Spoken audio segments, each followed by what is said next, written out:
అసలే ఈ లోకంలో ఇంకా నువ్వెలా బతుకున్నావోయ్ శ్రీనివాసరావు, ఎలా బతుకుతావోయ్ శ్రీనివాసరావు.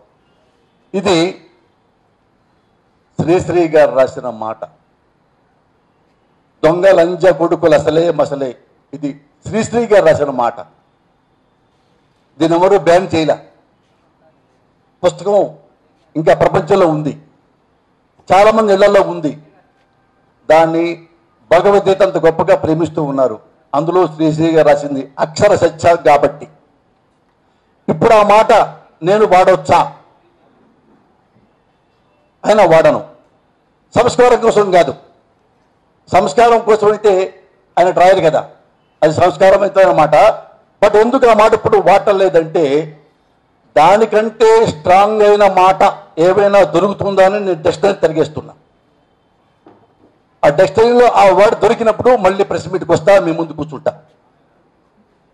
ఇప్పుడు నేను ఈ ప్రెస్ మీట్ పెట్టింది ఒక మగ వగలాడి కోసం. ఆ మగ వగలాడి ఎవరో మీకు తెలుసు, నారా చంద్రబాబు నాయుడు గారు, ఆంధ్రప్రదేశ్ ముఖ్యమంత్రి.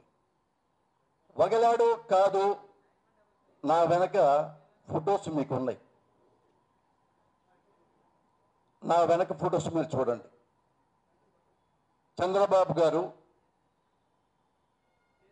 ఏ పొజిషన్లో ఓడిపోయి తెలుగుదేశంలోకి వచ్చాడో, ఏ పొజిషన్లో ఎన్టీ రామారావు గారు తను ఆదరించాడో, ఏ పొజిషన్లో ఎన్టీ రామారావు గారి వెన్ను పోటు పొడిచి వెన్ను విరిచి బయటికి వెళ్ళగొట్టి పార్టీ లాక్కొని, జెండా లాక్కొని, గుర్తు లాక్కొని, ఆఫీస్ లాక్కొని, అతని జీవితాన్ని లాక్కొని, అతని మీద చెప్పులేసి అతని చావు కారణమైన నారా చంద్రబాబు నాయుడు గారు, అతని విన్యాసాలు ఇక్కడ మీరు చూడండి. ఇందులో మీకు కొన్ని తెలియపోవచ్చు, కొన్ని తెలిసి ఉండొచ్చు. మళ్ళీ మళ్ళీ ఇది చరివిత చరవణం అని ఎందుకు నేను అంటున్నానంటే ఇది మళ్ళీ జనాల్లోకి వెళ్ళటం చాలా మనకు అవసరం. కింద చూడండి, 23 ఎమ్మెల్యేలని వేరే పార్టీ వాళ్ళు, జగన్ అనే వ్యక్తి తన కష్టంతో రాష్ట్రం మొత్తం తిరిగి గెలిపించుకున్న ఎమ్మెల్యేలు 23 ఎమ్మెల్యేలని ఎలా సిగ్గు లేకుండా కండవారు దగ్గరుండి మార్చి తన వైపు తిప్పుకున్నాడో ఆ విన్యాసాలు మీరు చూడండి. ఇక లోకేష్ బాబు విన్యాసాలు నేను ప్రత్యేకించి చెప్పక్కర్లా, ఫోటోలు మీకు చెప్తా ఉంటాయి. అతని గురించి ఇప్పుడు మాట్లాడలా, బాబు గారి విన్యాసాల గురించి. ఇలాంటి మగ వగలాడి ఏం మాట్లాడాడు అంటే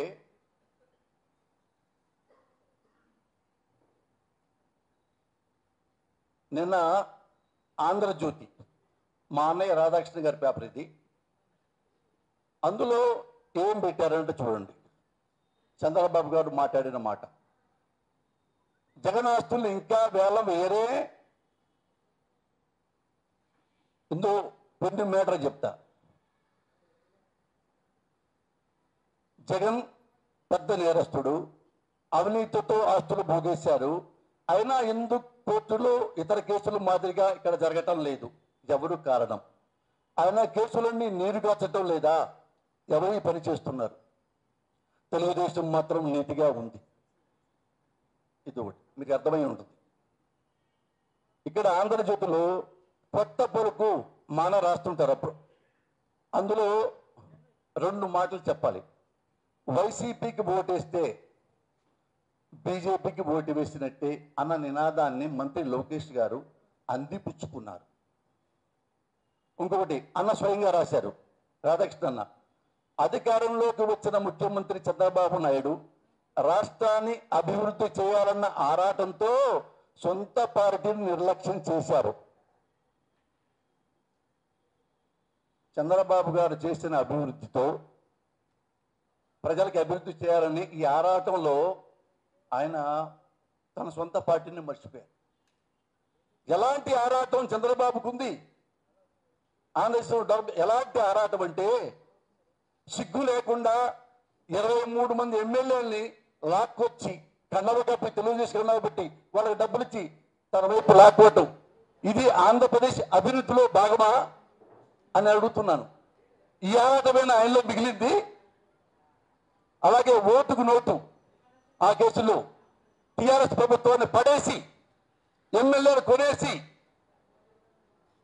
చిక్కి వాయిస్ దొరికి అక్కడి నుంచి పారిపో. ఏంటండి వీడియో నచ్చిందా? అయితే ఓ లైక్ వేసుకోండి, లేదంటే ఓ కామెంట్ చేయండి.